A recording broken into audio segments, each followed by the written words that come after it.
afternoon, everybody. I'd like to start the meeting of the Health, Education, and Neighborhood Councils Committee meeting. We have other members coming on their way as we speak, but I wanted to open up the meeting, and today is Tuesday, May 22nd, 1 p.m., and we're in City Hall Room 1010. And I just want to remind those who want to speak for public comment to please sign up and submit your card in front of the room. And at this point, I want to open up public comment. We have two speakers. If I could have Mark Masuri and Brad Kane come on up. And I'm going to give them 2 minutes each, yeah. How are you, Mark? Hello, Council Member. I'm just here to report that last week, the Los Feliz Neighborhood Council had its elections. We were one of 4 councils that decided to go forward with 2018. I'm very happy to announce that for 9 open positions, we had 33 candidates. Wow. We spent about $1,500 on outreach to get those candidates. When it came to the election, we had to increase our costs because basically we put about $3,900 into outreach, and the majority of our costs to run this election were borne by replicating what the city clerk does and what Dunn used to do. If we subtract those costs of hiring the League of Women Voters, we were basically able to run this election for under $5,000 and have 600 people turn out to vote. So we're happy with that. And we'd love to share with others just some of the things that we learned about how to get people to the polls or candidates without having to throw huge amounts of money at it. But the other thing I want to bring to your attention is that you will have, and we'll talk about this later on in the agenda, almost 95 elections in 2019. I think this group might want to take a serious look at the definition of stakeholder, because in our neighborhood, a group decided to reach out to its list across the city and bring in people to vote under the community interest stakeholder for folks that support SB 8, SB 27, and other projects. It's interesting when you look at the statistics that we got from the canvass of votes that nearly 50 people said they had a substantial and ongoing relationship with a district that didn't vote in it. They just used the library as their stake and voted in other elections. The definition is broken, and it needs to be looked at, and I think it needs to be looked at before you roll 2019. Thank you. Thank you, Mark. Okay. My name is Brad Kane. I'm president of the Pico Neighborhood Council. And I, along with Mark and others in this room, have just finished working on the Funding Equity Work Group. I wanted to bring to this committee's attention that 3 motions were passed, which I would consider to be the low-hanging fruit that would be of major assistance to the neighborhood councils, because there are other items that will be in the report and the agenda that are going to be very controversial and will take months, if not years, to get through bonk. And so I would like to forward through Herb Wesson's office, everyone, the motions that Mark and I authored were passed, I think unanimously, and hopefully they can get relief to the councils quickly. Thank you. Thank you, Brad. For the record, I'd like to note that Councilman Gil Cedillo has joined our committee. And I really want to thank all our public commenters and all of our neighborhood councils for all of their input that they've given in our survey and all the various meetings that we've had. And your concerns are well noted, and we have received all of your letters and all of your ideas. And we are working on a robust, a comprehensive motion to address a lot of these issues. So thank you. Thank you for coming today. And seeing no more, oh no, that's the next item. Okay. Seeing no more cards, we're going to item number 1. I'd like to start with the good food purchasing policy. Item number 1, Mr. CLA, can you read that in, please? Sure. Item number 1 is the Department of Aging report and the Center of Good Food Purchasing to report relative to the implementation status of the good food purchasing guidelines and related matters. Thank you. If I could first have the Department of Aging come on up and to the table to present your report.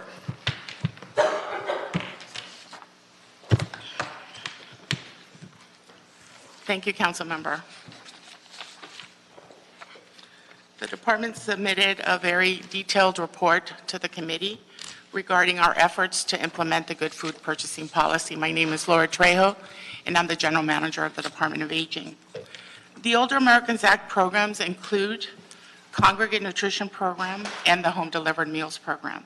The purpose of the programs is to reduce hunger and food insecurity among older adults, promote socialization, promote health and well-being, and delay adverse health conditions. The intent of these programs is to make community-based nutrition services available to older adults who may be at risk of losing their independence and ability to remain in the community. In addition to the meals served, the program also provides nutritional services including screening, risk assessment, education, and counseling. The department has fully embraced the intent and values of the Good Food Purchasing Policy.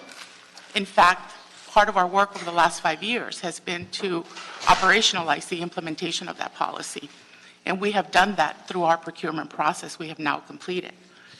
The department appreciates the acknowledgement of the Good Food Purchasing Policy Council that a separate or different approach may be needed to account for the complexities of the federally funded senior nutrition program. In fact, we have been looking nationally, and that has been a consistent item raised, is that the complexities of the program make this type of policy inclusion extremely challenging. However, the department does reject any characterization that does not understand the policy because it has resulted in additional funds or that it has deliberately in any way avoided its compliance responsibilities. In fact, over the last 5 years, the department has been implementing the policy within existing resources by systematically identifying efficiencies and making all needed adjustments allowable within the boundaries of the federal grants that provide for 2/3 of the funding to the senior nutrition program. We have done this by skillfully negotiating inclusion of the policy categories while avoiding fiscal or programmatic audit findings or disallowed cost. We have to balance the reality of the request of the policy within the existing programs that we have to manage. To date, all reports that I have and evaluations that I have reviewed have included two common elements or cautions: the need for having the appropriate staff at various phases of the implementation, which the department has absorbed to date, and the balance that must be achieved between increased cost and the benefits of any particular strategy that we're implementing. That is the work that the department has been doing for the last 5 years. Critical to any success where we're trying to effectuate change is that we undertake the understanding and appreciation that there is a cost to every decision that we make, whether missed opportunities in staff time or the cost of doing business changing, which is what you see reflected in the report that we provided to you. The department appreciates the City Council's approval of our requests for additional funds resulting for the full implementation of the policy in the senior nutrition program. We worked very hard to create cost avoidance for the majority of the time that we've been doing this work. At this point, it just was not possible for us to continue to do that. James will now provide you specifics of the report and the recommendations and our request for further action in this area. James Dawn is the Assistant General Manager of the Department of Aging. Good afternoon. I just want to make some points of clarification regarding the report from the Good Food Policy Council. In the report, they mentioned that the meal costs were estimates, and I just want to clarify the costs that we included in our report were not estimates. Those were actual costs that we've been paying our vendors for the past year. The breakdown was provided to us from our large caterer, L.A. Morrison's. The other thing, as Laura had already mentioned, I just want to thank the City Council for maintaining current service levels by approving the adopted 2018-19 budget. We had requested an additional $793,000 to ensure that for next year that we'll be able to provide the same number of meals that we're currently serving. So it's greatly appreciated. In regards to the 3 recommendations provided by the LA Food Policy Council report, I just want to make a few clarifications.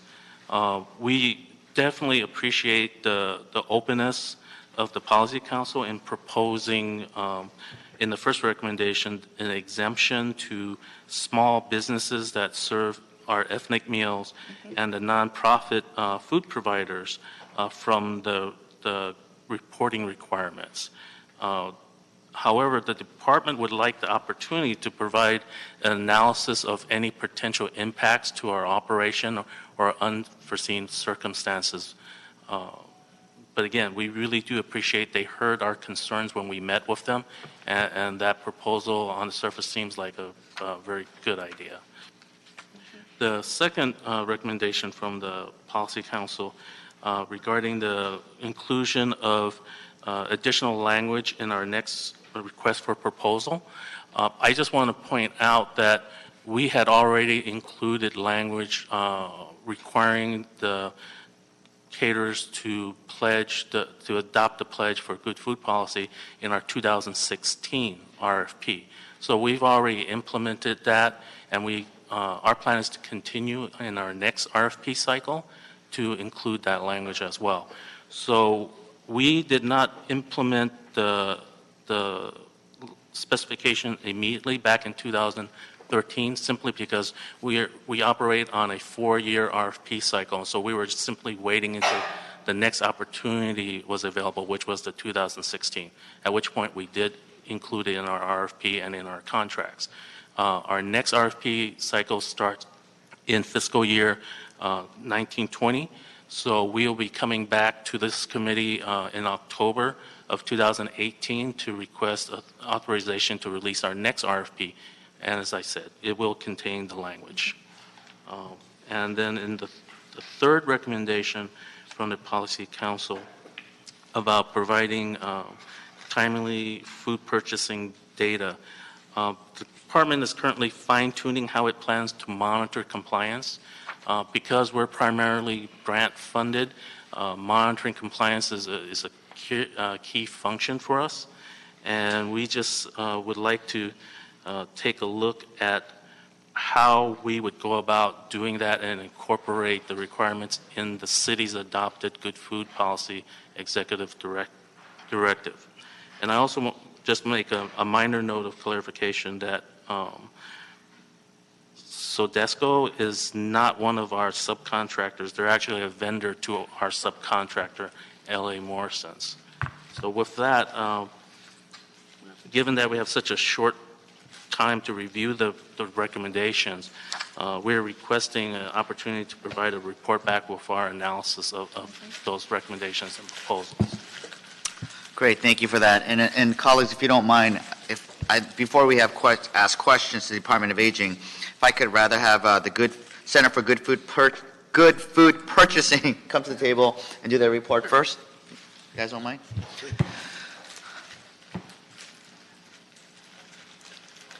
Yeah, you guys can pull up a chair.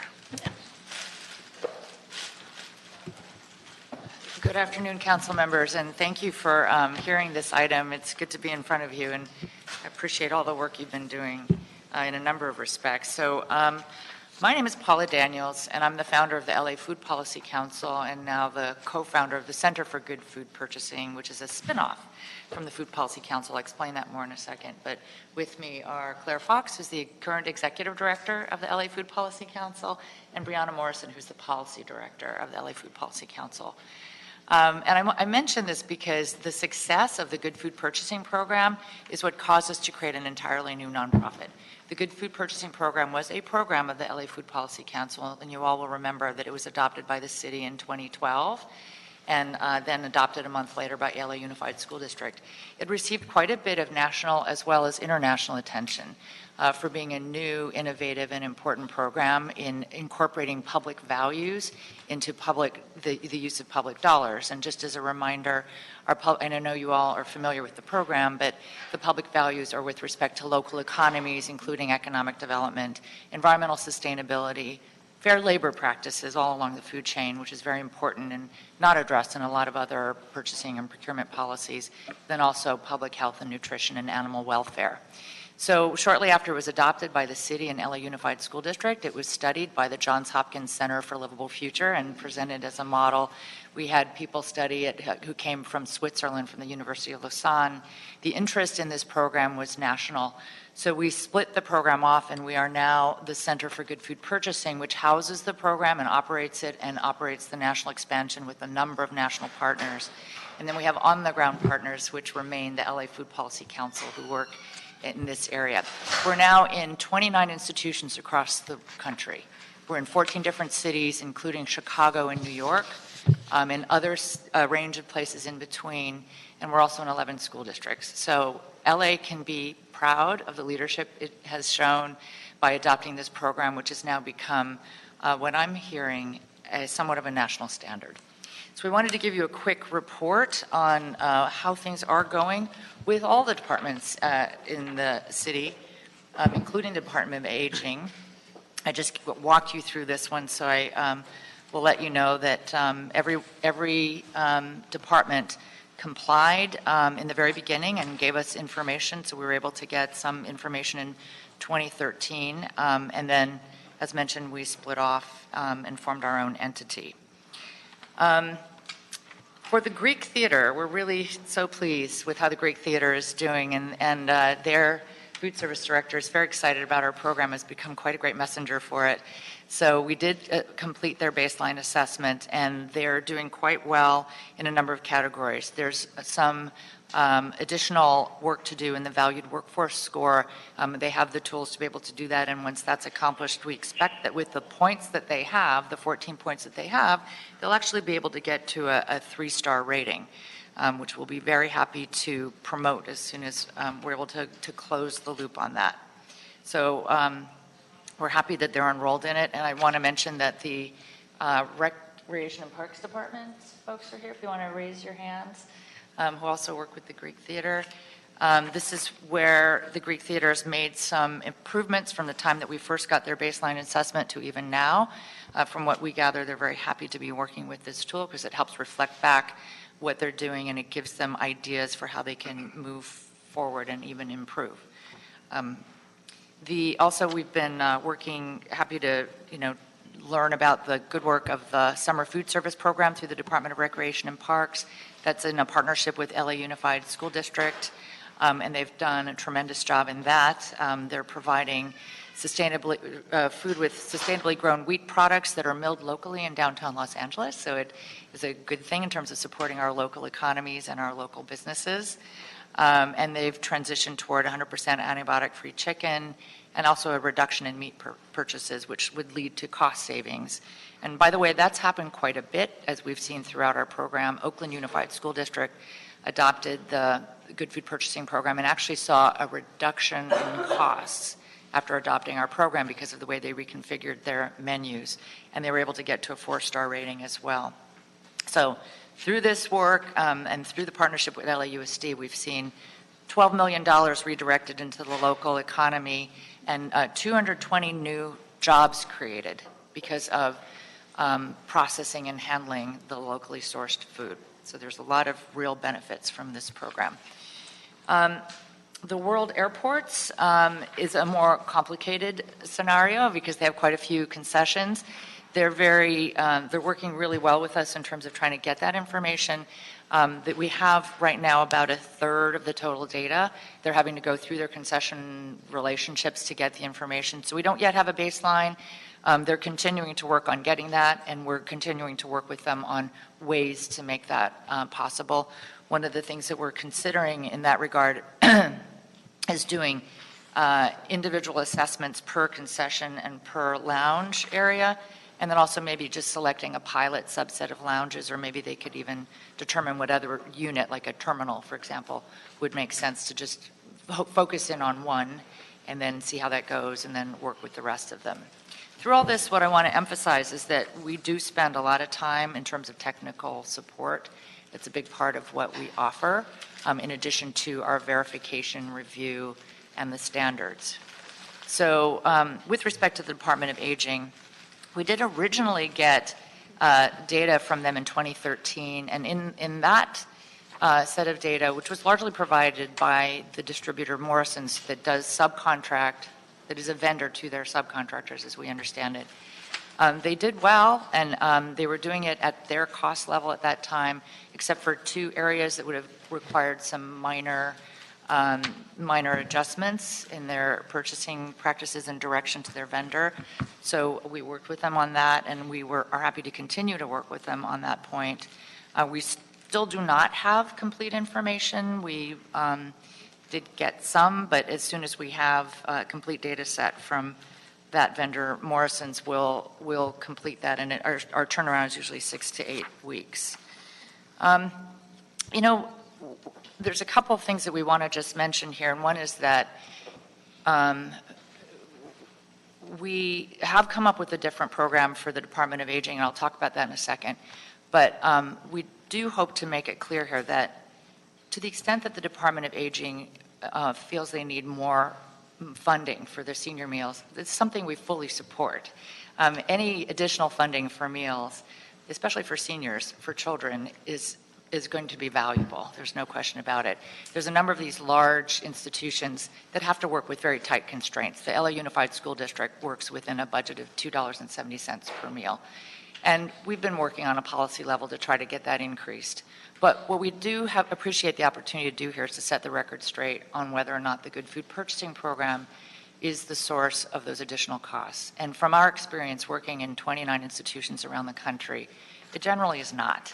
It's really a matter of how the particular food service vendor arranges their menu and makes their purchasing decisions. And it usually can be done within costs. We haven't seen costs go up. In fact, our experience is that costs go down, depending on how they make the purchasing choices. What it does require is this initial investment in fully understanding the program and working with the various contractors or vendors in order to make sure they understand it, and then setting a menu and a set of practices in place. Once that happens, it should work in a fairly streamlined fashion and not require too much additional time on the part of the institution, and definitely it should not require additional costs depending on how it's structured. In terms of working with those vendors, we offer that service. We offer technical support. The LA Food Policy Council is available to do that. So we'd like to be able to continue working with the Department of Aging and helping their subcontractors understand the program. We had a number of meetings with them over the course of the last several months. We did have the opportunity to meet with their subcontractors, which we appreciated. It was a short meeting. I think the chance to work with them further would be beneficial, because toward the end of that 1 hour that we had with them, the light bulbs started going off in their head, and they realized that a lot of the practices they already implemented were already well rated under our standards. So it's a matter of understanding that a little bit more. The thing we wanted to set the record straight on is that it shouldn't require extra staffing. It definitely doesn't require verification of the larger marketplace or production marketplace. That's the work that we do, and that's also the work that's done by the third-party certifications that we are part of our standards. So we'd appreciate the opportunity to continue working with them and helping make sure it's well understood how the program works and how they can learn from the best practices of other institutions as well. But, in the course of conversations with them over the past several months, we did hear and understand that they have somewhat of a unique model and that they have a nonprofit intermediary group. So that being the case, so they contract with these nonprofits that have 5 service areas. Those nonprofits contract with the distributors and food service providers. So we certainly didn't want to put any extra burden on nonprofits. Again, we can do a lot of this, and we've offered to do a lot of it, but we did come up with an alternative model, which we call the Good Food Pathways. And I'm just going to show you this slide that'll show you, and I have another visual prop here. These are the standards for the Good Food Purchasing Program, and they're quite detailed and very specific and metric-based. This is actually what a lot of large institutions appreciate, because it gives them very clear guidance and very achievable guidance, often meets them where they are. There's quite a lot of standards in here, but most institutions find it easy to work with. I want to demonstrate. Good Food Pathways program is pulled out of that big standards document. Look how slim it is. It's a streamlined version, because the point is, what we did is we took some of what we analyzed from our experience as being very achievable best practices, took them out of this and put it in a more trimmed down version of what we felt would be fairly easy for these nonprofit organizations to comply with. We also removed, for the nonprofit institutions, the data collection and verification program, because we thought the best thing would be for them to start moving toward a set of best practices that they could start modeling. But we still hope that to the extent that any food is being purchased from multinational distributors, which Morrison's is one, that they would comply with the verification and the data analysis program, because they certainly have the ability to do that. We work with other large food service providers around the country. We just signed a contract with Sodexo in North Carolina. So they're all very eager to do it and want that information. They want to know how they're doing. So we would still like to get the data from the large multinational distribution companies that are supplying food. But for the nonprofits, we've developed this other program. So that's our report. And we are here to answer any questions, including our colleagues from Recreation and Parks. Thank you. Thank you to both organizations for your thorough reports. And I feel a lot more encouraged after hearing both of them, because initially it kind of broke my heart because these are Department of Aging is one of my favorite departments, and because they serve one of the most important populations in our community, the older adults. And if I could, I'd love to give you more money to expend everything that you guys do, which is why I also. Yeah, and I also, that's why I'm so thankful that you guys collaborate so well with the county. But at the same time, the good food purchasing, good food program that you guys run, it's one of my favorite things. I go to all your events. I love what you're doing. So when I heard there was some sort of disagreements on how to implement the good food purchasing policy, I don't know why I can't say that. And the cost impacts, I was a little disheartened. But the good news is you both agree. I mean, we all agree on this. It's just a matter of the rollout and the details. So I just have a couple of quick questions before giving my recommendations, and I think the other members might as well. But for Department of Aging, you kind of touched on it. I know that the department that you feel that implementing new standards could have cost impacts. So what I don't understand, and you've briefly alluded to it, is why the department was unable or unwilling to provide data as instructed by the council in 2015 and 16 on this program. Okay. We just as a clarification, the agreed upon reporting method was that Morrison's was reporting their purchasing data directly to the Good Food Policy. However, there was a miscommunication on our end because their organization split into two, and Morrison did not report their data to the correct organization. So when we actually got together and our nutritionists contacted Morrison to find out why they haven't been providing, it turns out they did have most of the data. And so they provided what they had, and I believe, and just let me know if this is not the case, the data that's still missing is from their vendors that they're still trying to get from them. And one of the feedback that I received from our department nutritionist is what would be helpful is that if you can set like a schedule of when they should be reporting to you, then not only will Morrison's work with their vendors to provide that data in a timely process, but we will also monitor that to make sure that they're sending it to you in a timely fashion. So as you pointed out, there's a lot of agreement between our two groups. It's just a matter of working out some of the operational details. Oh, and also for the record, I forgot to mention a while back, Councilmember Herb Wesson also joined our committee as well during the presentations. Thank you for that answer. One more question for you guys. Your report shows a 40% increase in meal costs after the implementation of the good food purchasing policy. However, the summary spreadsheets that you've presented are not backed up by the data attachments from the vendors. Will you be able to provide those detail sets to the CAO for review? Yes, be happy to. Yeah. So, great. And actually, I have a question for the Center for Good Food Purchasing. You know, you indicated that the department was already meeting the good food purchasing policy standards for the 3 categories during their 2014 baseline. However, the department indicates that additional food quality improvements in those categories increase cost. And I understand that their baselines met the minimum standards, but if the department is increasing even beyond that further than the minimum, doesn't it make sense that their cost also went up? You know, it does depend on how they arrange the menu pricing and how they work with their distributors in terms of what types of food they would buy, and we haven't seen that, so I don't know how to respond to, since we don't have the data. If we had the data, right, we'd be able to respond to what those decisions were, but we haven't seen it. Right. And you answered all my other questions, but I have some recommendations. But before I do, does my colleagues have any questions? Great. So, you know, from my perspective, and, you know, I think both sides need to work together to find common ground, but it seems like you've already begun that. And it seems like a lot of this is just a matter of conversations to work out. So what I'd like to do is I want to bring in the CAO to help accomplish that.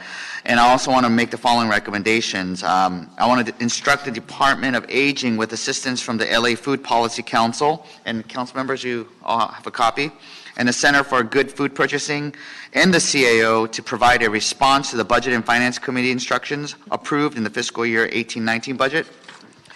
Also, I want to instruct the CAO to review the previously submitted reports and the Department of Aging report responsive to the Budget and Finance Committee instructions when transmitted, and provide recommendations on how the Department of Aging can remain in compliance with the good food purchasing policy while controlling meal costs. And I'd like to note and file the reports from the Department of Aging and the LA Food Policy Council as well. Thank you. Thank you, guys. Thank you very much. And I do have one public comment on this item. Sure. So as you guys go out, if I could have Ida Talala, come on up.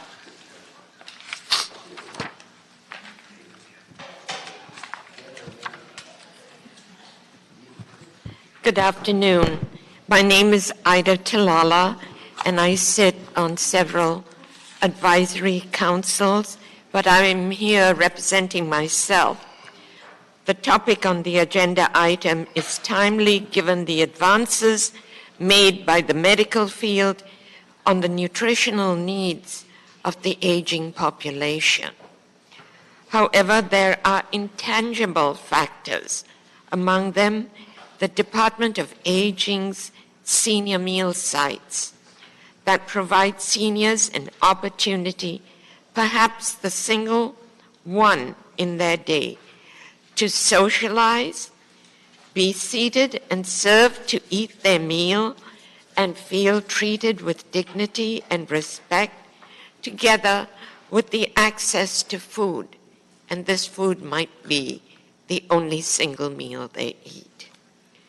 This is meaningful in the lives of seniors who, because of age and poverty, often lead isolated lives, detrimental to their emotional well-being. The topic today provides opportunities for dialoguing, benefiting seniors, with tie-ins to farmers market matches, and other exciting possibilities. Also, if more money is needed this year, could each city council member put in $10,000 and each neighborhood council pitch in with just $3,000?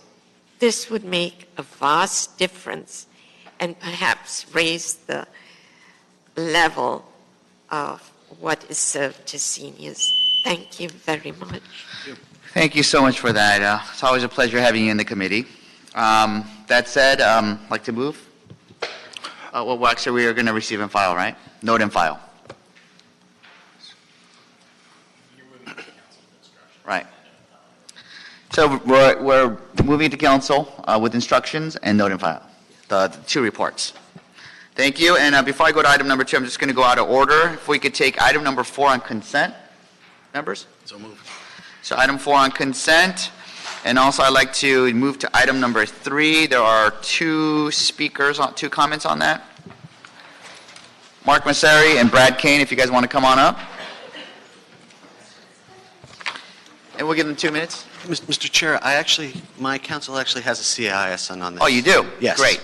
And that's the Los Feliz Neighborhood Council. And let's Okay. give them 5 minutes for Mark. 5 minutes, yeah. We have a CIS on file? Thank you.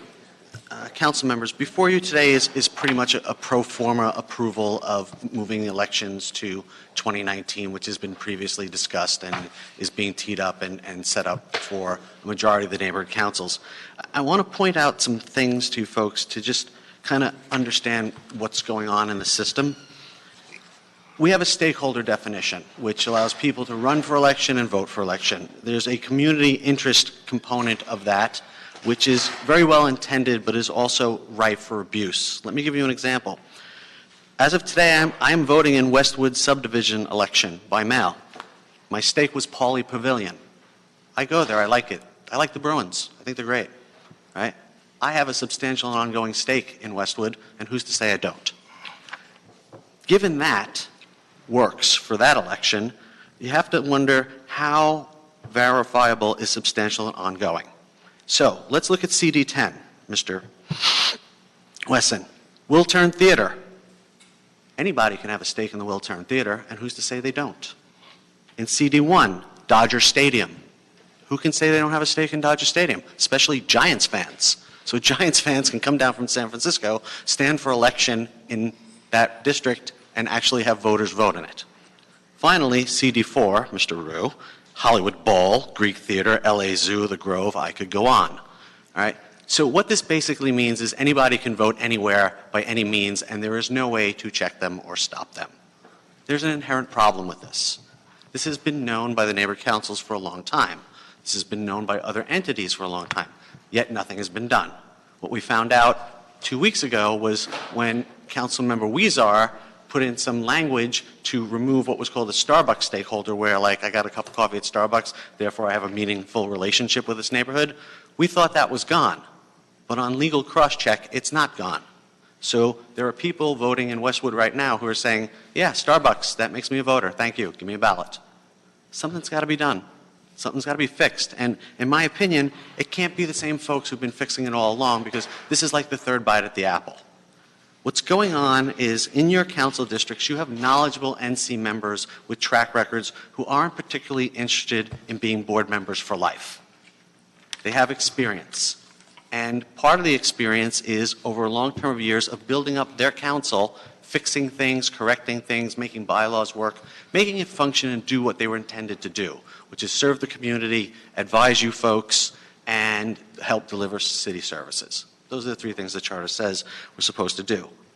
There's a fear, and the fear is that after working so hard and building this thing up, that the councils who have really worked hard on this, and I'm going to also mention Sherman Oaks and Jill Banks-Barad, because I met with her over the weekend, and she's had 15 years of working on her council and building it and growing it.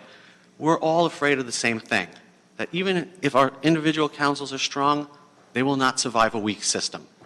So we're beyond fixing our councils, and we're now into let's fix the system.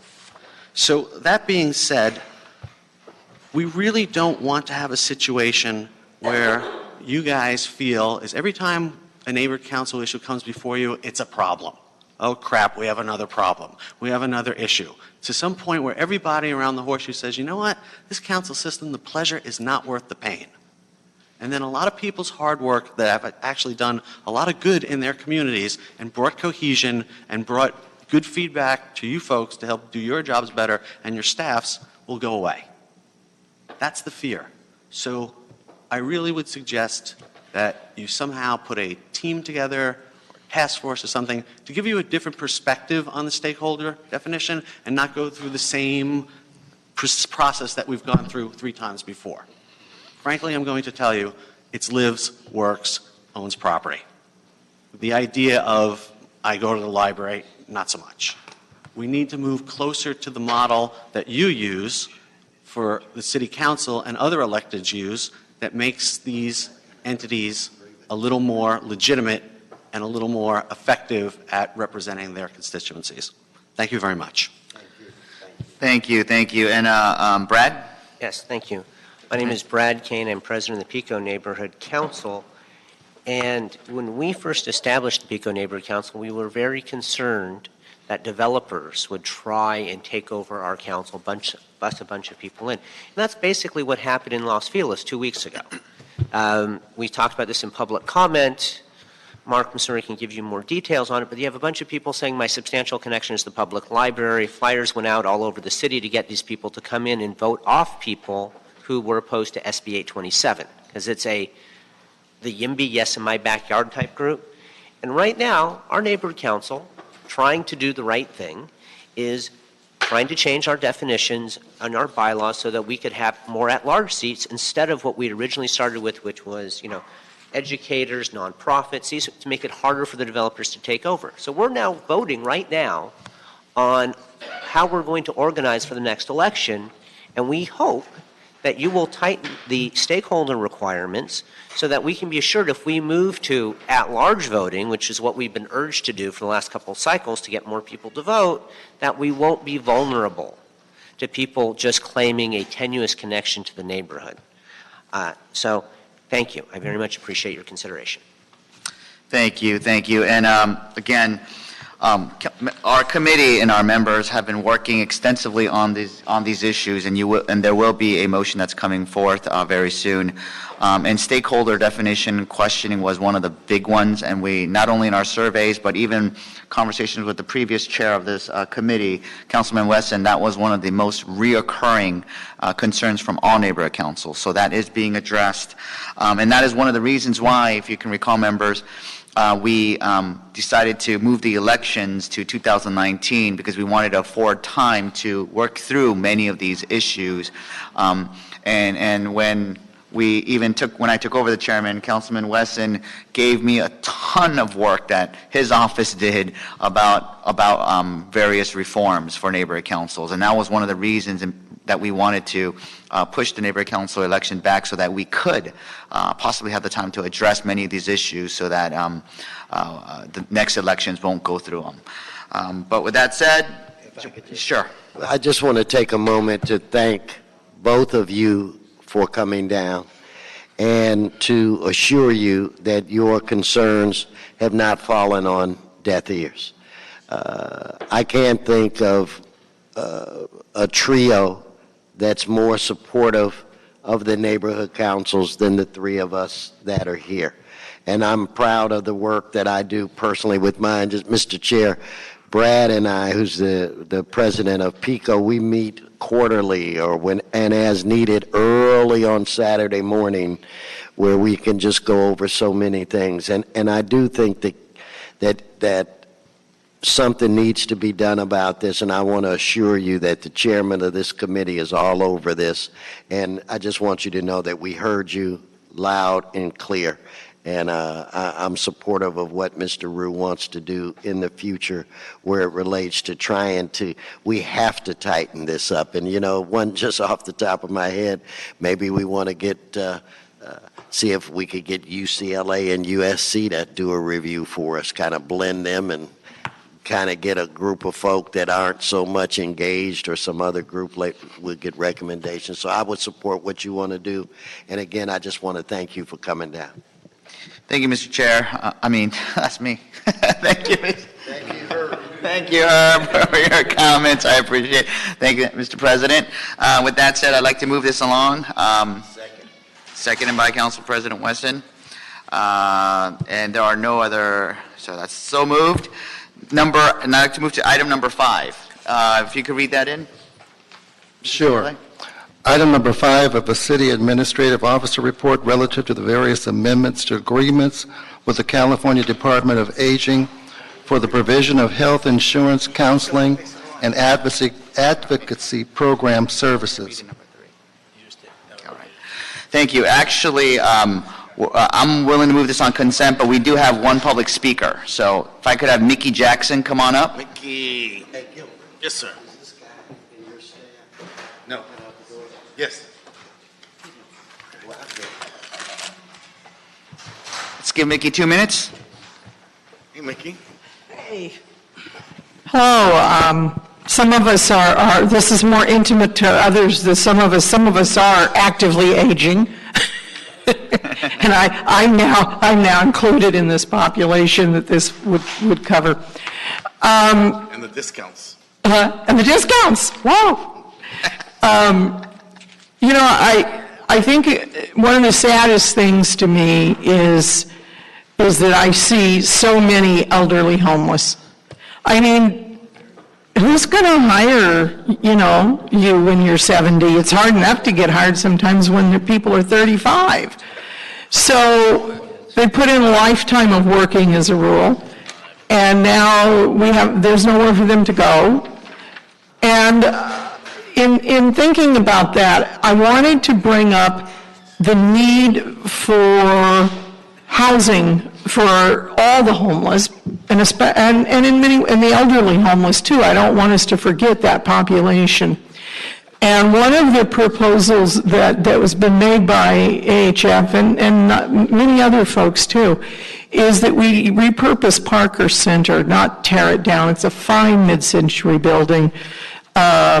Welton Beckett, one of our foremost architectural firms, beautiful mural, and take it from its past that had good moments and bad moments, and repurpose it to the good. We can house 700 people in Parker Center, far cheaper than we can build.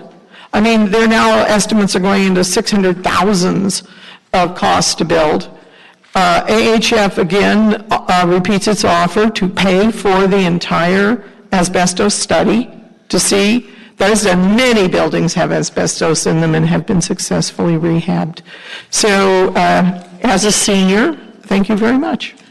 Thank you. Thank you very much. That said, I'd like to move this along to the council. Seconded. So moved.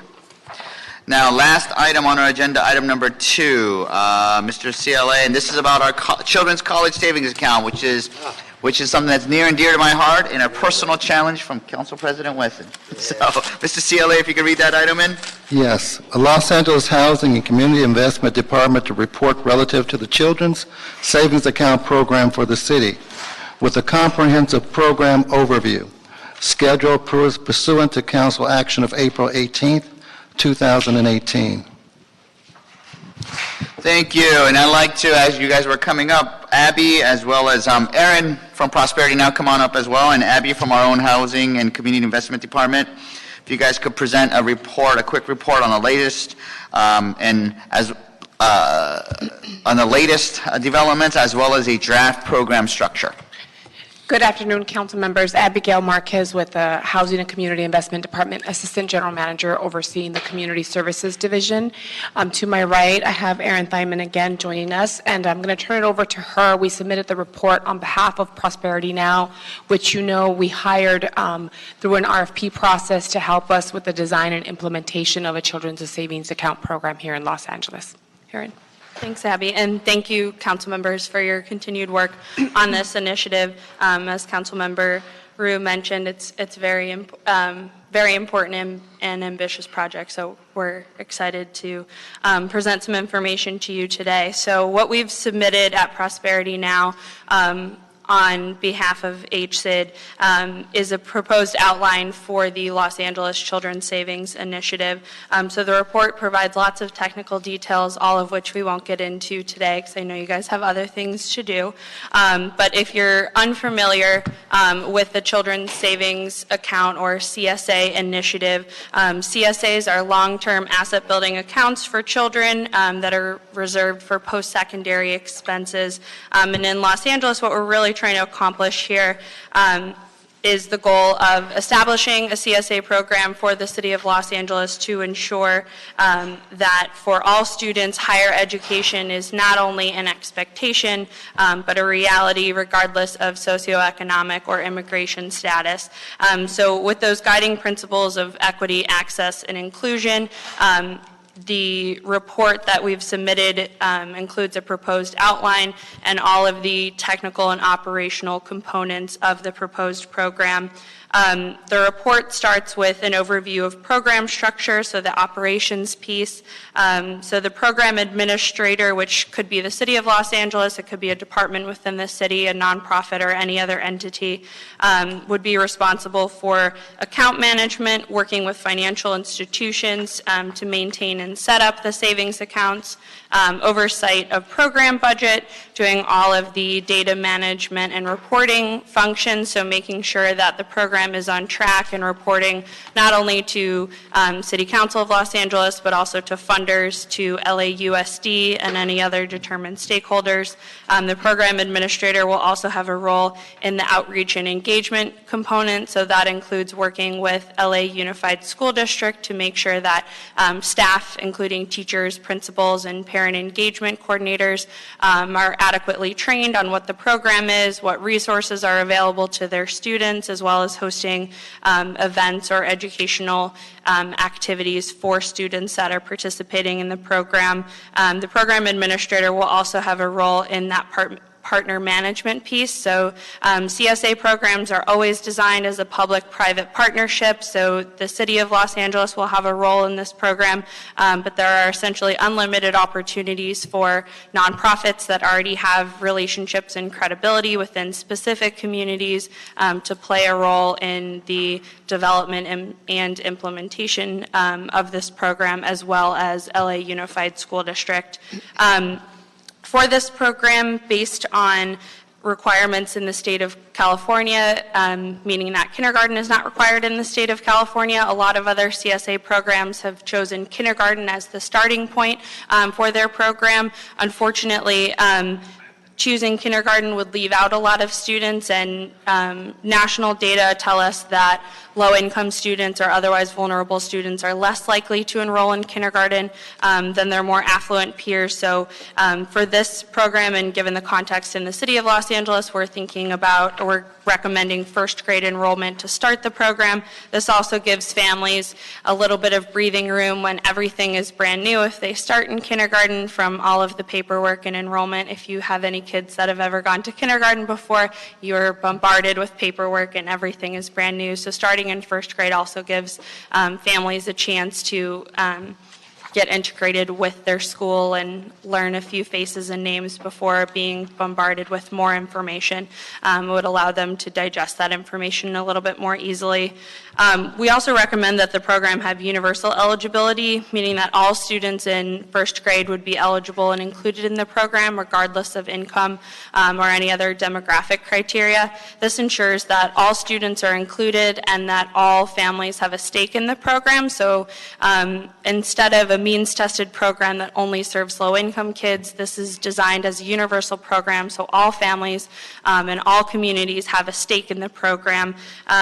And it's helpful for a number of reasons, not least of which during implementation. So if all kids are included in the program, that means that the CSA can be incorporated into math lessons with teachers. The CSA program can work on field trips to college campuses, field trips to the bank or credit union, and financial education curricula. And that really only works if all students are included. Otherwise, some kids will feel very left out, and that's absolutely not what this program is designed to do. In order to facilitate that inclusion piece, we're recommending automatic enrollment, which means opt-out. So parents, of course, have the opportunity to opt out if they do not wish their child to participate in the program. They can do that either before their child is enrolled in the school district or at any time during the length of the program if they decide they do not want to participate.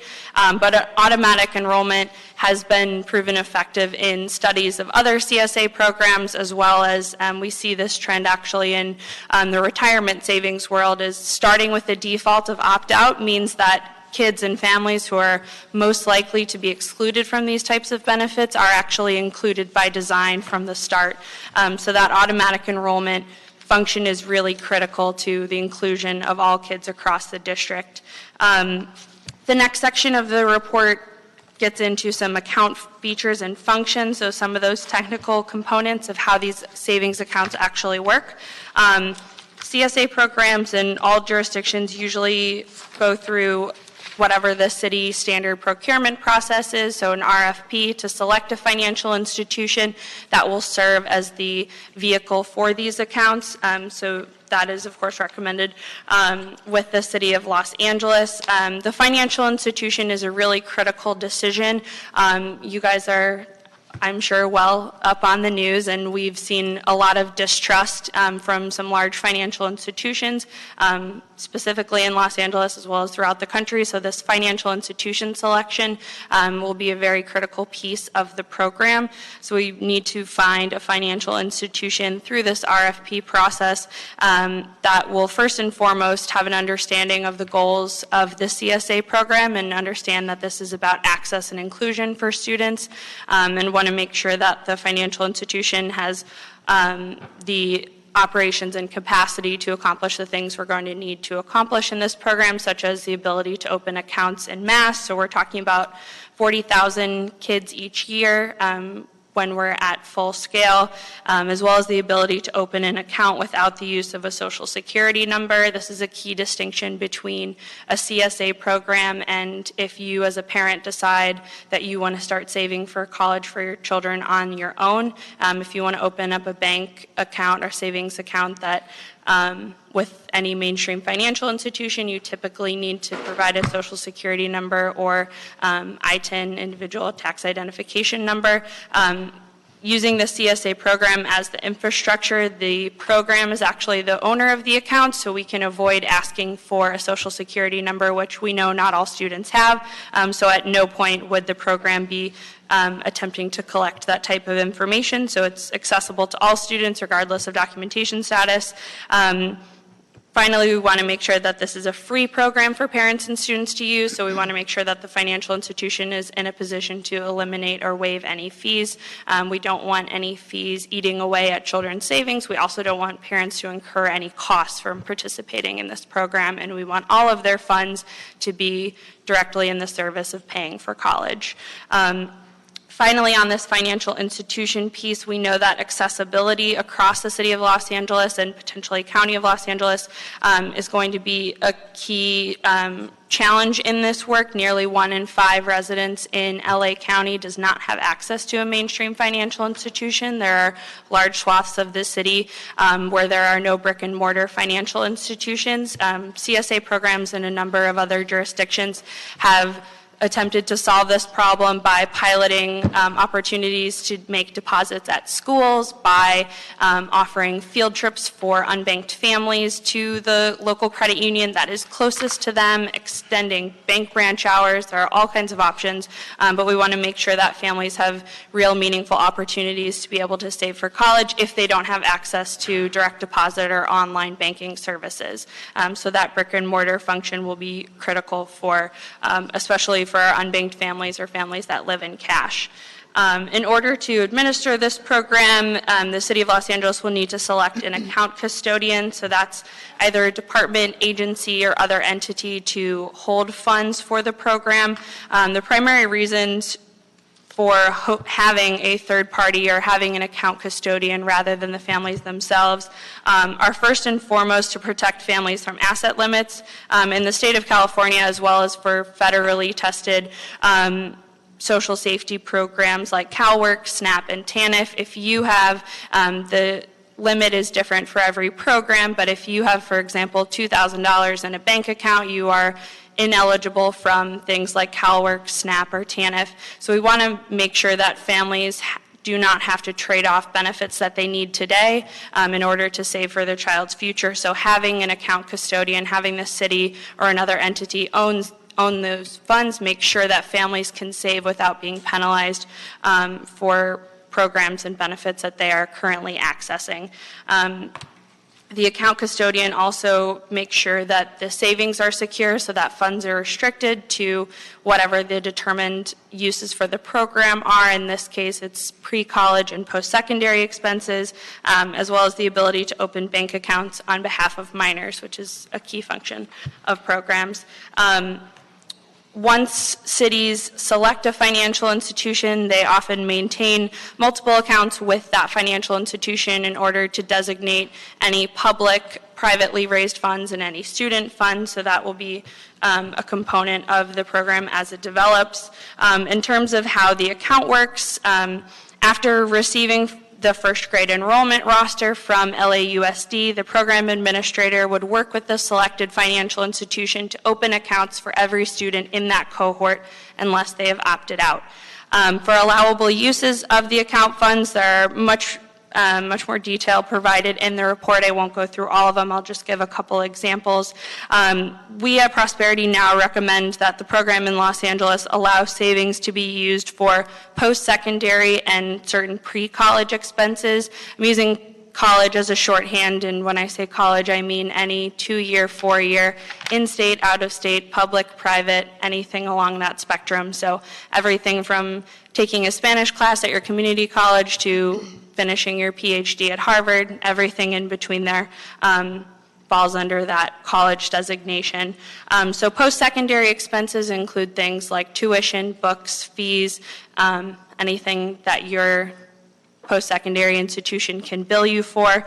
And this pre-college expense piece is something that I'm really excited about and something that could be really unique in the CSA field, which means that savings in this account could be used for pre-college expenses, which include things like SAT or ACT, college application fees, and any summer bridge programs. So we know from programs here in Los Angeles, as well as programs operated by nonprofits across the country, that some of these pre-college pieces are the largest determining factors in whether or not a student, especially a low-income student or a first-generation college student, ends up enrolling in college or ends up staying in college. So we want to make sure that this program is flexible for students. So if a student is unable to pay for the fee to take an SAT, having a college scholarship is not going to be that helpful for them if they can't get there in the first place. So allowing these pre-college expenses ensures that the program is flexible for students who need it most, and it also allows for students to pay for unexpected expenses that they weren't saving for or that their college scholarship might not cover, like a room and board deposit. So we want to make sure that this account is flexible and can meet families where they are.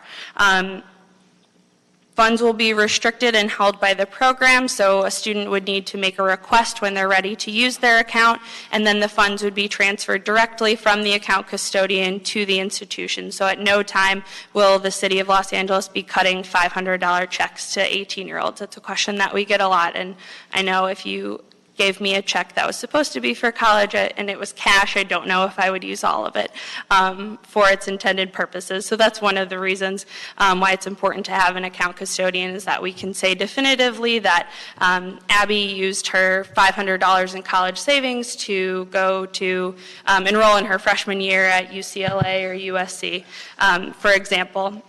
The other piece that's noted in this report that cities typically engage in an RFP process for is this online account portal. So the best way to think about it is to think about it as a souped up version of your online banking. So this is a separate portal that CSA participants would be able to log in and see not only their deposits, any incentives that they've earned, but also be able to access potentially things like financial education content, be able to see incentives that they're eligible for, or if anything is going on with any programs that they're already involved in. It essentially will become a one-stop shop for this college access piece. So if your school is doing a college visit to a UC campus, that information could be displayed on that online portal.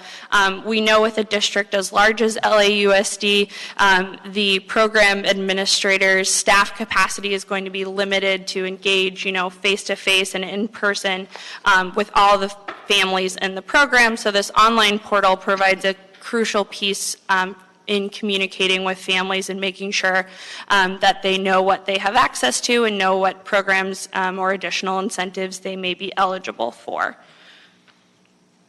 The third section of the report deals with the seed deposit and incentive structure recommendations. In most CSA programs, participants receive a seed or initial deposit to start the program. This ensures that all students have savings for college regardless of their ability to save on their own. So it's just as important to provide an initial deposit as it is to open the account, because if you have a college savings account and it has $0 in it, that's not necessarily very motivating.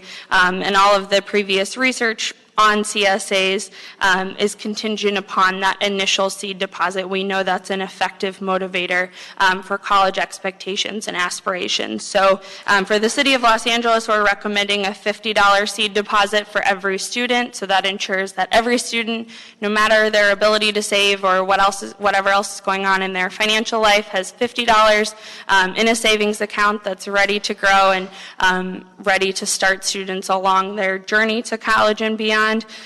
This, of course, will be supplemented by family deposits and incentives as the program develops. The incentive piece is one of the really exciting parts about this CSA program, because once you've built the infrastructure, there are an infinite number of incentives or other wraparound services that can be layered onto the program. The priority for this program will be to serve students that need extra support. So that includes low-income students, English language learners, juvenile justice involved youth in our foster care system, as well as homeless youth. So all of those pieces and all of those especially vulnerable populations are populations that the CSA program will be able to serve specifically and provide additional support and access, both through privately funded incentives as well as working with existing nonprofits and other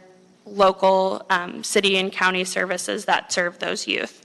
The last section is on program implementation. So this has been discussed in previous iterations of reports from Prosperity Now, but due to the size of LAUSD and the geographic scope of the district, Prosperity Now recommends a phased rollout. So we recommend rolling out the program with a smaller representative sample of LAUSD students over a 5-year period. So that would entail starting with 10% of LAUSD students in the first year, scaling up to 100% of students by year 5. So in year 1, that looks like just about 4,000 students based on LAUSD enrollment data from this school year, 2017-2018.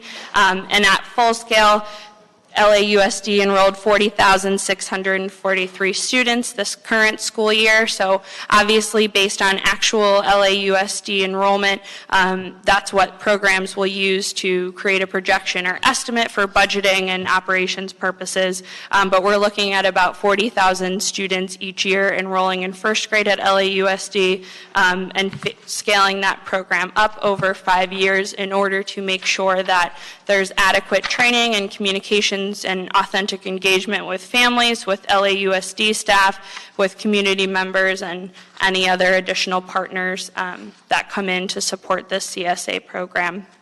So the school selection plan, which will be attached as an addendum to a future report, is based on making sure that this representative sample serves schools and students in all Los Angeles City Council districts, all LAUSD board districts, all LA County supervisorial districts, and that the socioeconomic representation of each cohort mirrors what the district looks like at large. So instead of running this as a pilot with a select group of students that doesn't necessarily represent the district, what we want to do here is enroll 10% of students in the first year at schools that mirror what the district looks like writ large. So we have some ideas about what evaluation and reporting will look like, and that we're serving what the school district looks like at each step of the way. And obviously from year 5 on out, we'll work with all elementary schools as the program grows. So there's 506 elementary schools currently operating right now. After that, the program will then extend to middle and high schools in LAUSD. This is a lot of lot of detail and a lot of information, so I'm happy to take any questions or provide additional clarification if needed. Thank you. Mr. Chair, just Yeah, sure. one quick thing. You didn't drink a sip of water. You didn't take a breath. It's a lot. You just rattled that off. That was really pretty impressive. That's all. Somebody give us some water. Can I just add, Councilmember, I'm not sure if you have questions, but I just wanted to add that we certainly feel on behalf of HSID that this program is aligned particularly with the mission of the Family Source system. As most of you know, we have Family Source centers that are placed, 16 centers that are placed throughout the city in areas with the highest concentrations of poverty. The two primary outcome areas for Family Source is to improve family income and to support students as they're navigating through the educational process. We have a partnership already in place with LUSD where we have counselors that are it's a joint commitment between the city and the district. They're working out of our Family Source centers, working directly with students and parents. We have a huge emphasis on financial capability. We have financial counseling that we make available at our Family Source centers. We offer free tax services. We're making deliberate connections to help families save and also address issues around credit repair and a variety of different areas that are very complementary. What you don't have in this report that you will have before you in a few weeks is recommendations for staffing, because this is, as you know, a huge endeavor, and we need a dedicated staff person or people in the very near future to help support this program as we continue to move forward with the implementation. Thank you. Thank you. You know, I'm very excited about this, and thank you for all your hard work that you put into it. And thank you for that very thorough presentation, as well as the report as well. I'm very excited about this. Council members, do you have any questions? No, I think she covered it all. Yeah. So, Quite thoroughly. yes, and I want to, so based on the feedback from the recent working group meetings held between the city, county, and LAUSD, I want to continue this item to committee for Prosperity Now to report back on the working group request with detailed in the instructions that have been passed around. So there's about 7 items. So with that said, there's no public comment, so I'd like to continue this in committee with those instructions. Okay with you? Fine with me. Great, thank you. And seeing no other items on the agenda, the meeting is adjourned.